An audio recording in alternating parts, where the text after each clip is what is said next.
I've published nearly 200 videos and most of them have been related to electronics. This one is going to be different. This one is going to be about, I'm going to share my academic journey and I'm going to touch base upon the financial aspect of it only, which I have never done it before.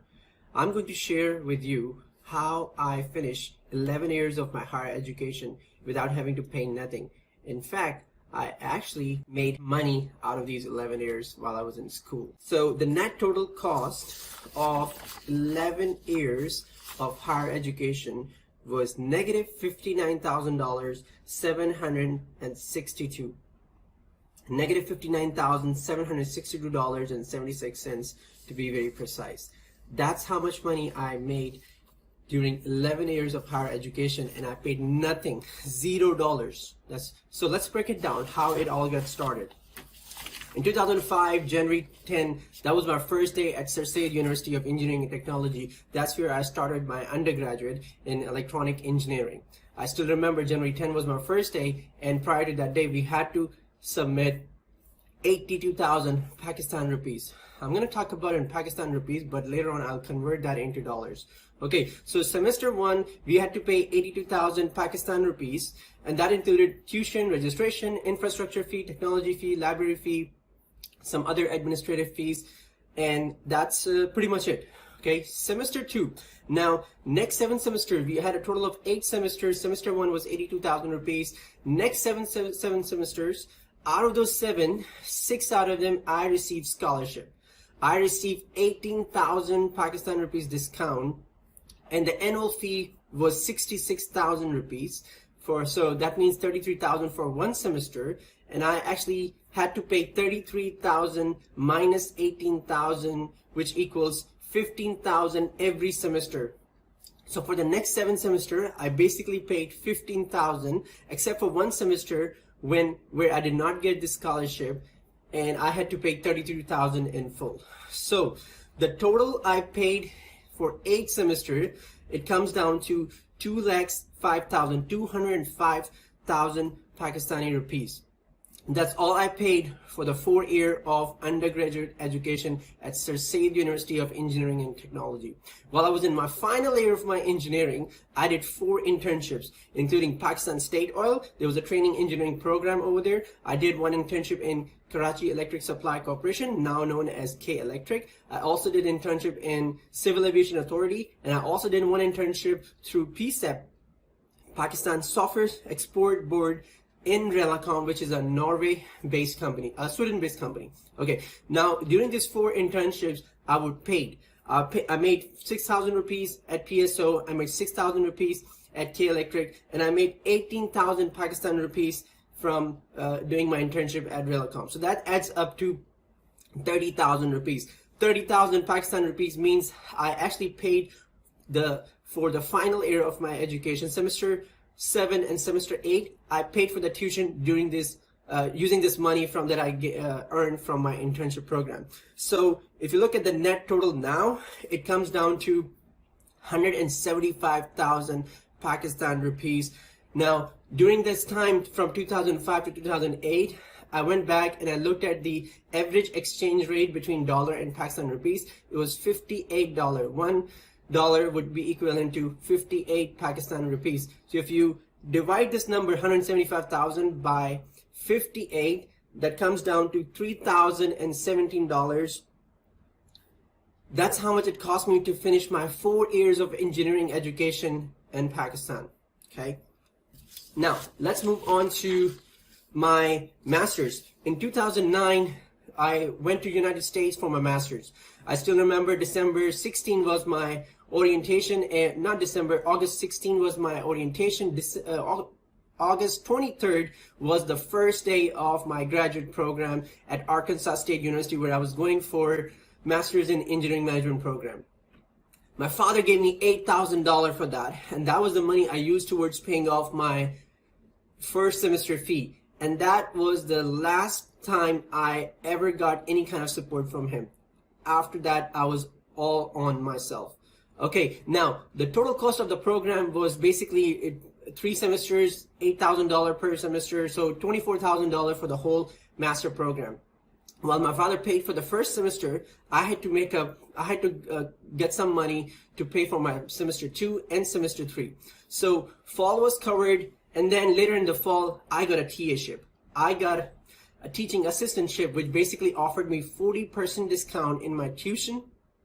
And on top of that, they would actually pay me $840 every month. And in exchange, I have to teach lab, which was, again, I was gaining work experience, so that was great. So spring 2010, $8,000 for the tuition, minus $3,200 in TA-ship waiver discount, and minus $4,200 that actually I made during the spring 2010 session, which basically comes down to $600 in tuition fee that I had to pay to complete my spring.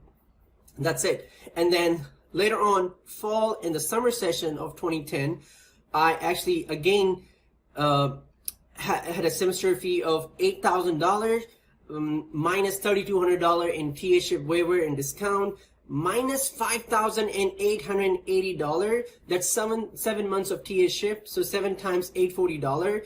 And if you look at the net amount, it comes down to negative $1,830, which also includes $750 in scholarship money that I received from A-Ray scholarship based in Little Rock. So my net total, the amount of money that I paid to earn my master's in engineering management, comes down to $6,770.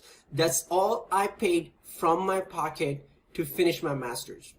Let's move on. In 2010, December 12, 2010, I finished my master's in engineering management, and then I got enrolled into a PhD program which started very next month. In January 2011, that was my first time, getting onto a PhD track. Now, it took me 5 years to finish my PhD, and I took so many courses. I ended up getting another master's in a different area, and then also getting my PhD. My PhD was 100% sponsored by my institution, Arkansas State University, and a part of it was also sponsored by NASA EPSCoR, NSF. We got a grant from NSF, so it was a mix of different other. So how much I paid in tuition for 5 years while working on my PhD? $0. I did not pay a single penny for my education. The only thing I had to pay was $1,020 for the whole year in administrative fees, which included technology fee, using labs or library, infrastructure fee, those kind of things. That's the only thing that I had to pay from my pocket. Now, I was actually paid to do PhD. I was paid $13,000 every year.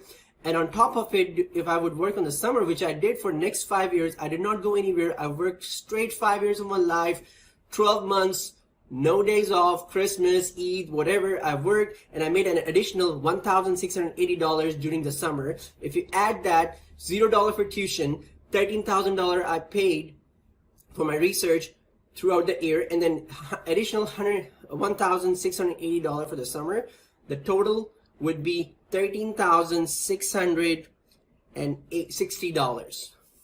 And that's what I was making next 5 years. So if you multiply $13,660 by 5, it comes down to net total cost. If I calculate for getting my master's plus PhD, it was $69,550, $1,250 in awards and scholarship. I did not pay a single penny to get my PhD. In fact, I was paid $69,550 to finish my PhD. And on top of that, the cherry on the cake was I traveled United States. I went to 13 different conferences all over United States, including California, Colorado, Texas, Mississippi, Missouri, Oklahoma, Chicago, Boston, and whatnot. And I also attended some workshops, including the workshop from NSF and project management courses also. So let's now, since now I have break it down, let's now put it together. My SSUET, State University Engineering Technology, I finished my electronic engineering for $3,017.24. I finished my master's in engineering management for $6,770. And my PhD, which also included a master's degree because I had taken so many courses that I was eligible to get another master's for free. My cost of that was negative $69,550. So if you do the math, if I add all those three numbers, the net cost of 11 years of higher education, the quality education that I received, was negative $59,762.76, almost $60,000. Why I'm telling you this?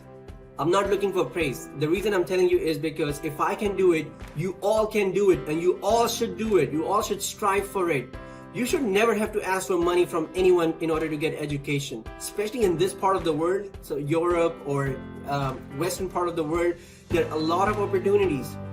There are a lot of sponsorships. There are a lot of private funded scholarships. There are a lot of federal support, things like that. You should always seek out for these kind of opportunities and should never have to pay for your tuition. I hope you enjoyed this video. I know I went through fast. You can actually go back and forth and look at some of these tricks on how you can save the money, but it's really important to make use of these. And I was an average student. I was not a smart student, but I was a backbencher, and if I can do it, like I said, anybody can do it. I hope you like the video. Please subscribe to the channel.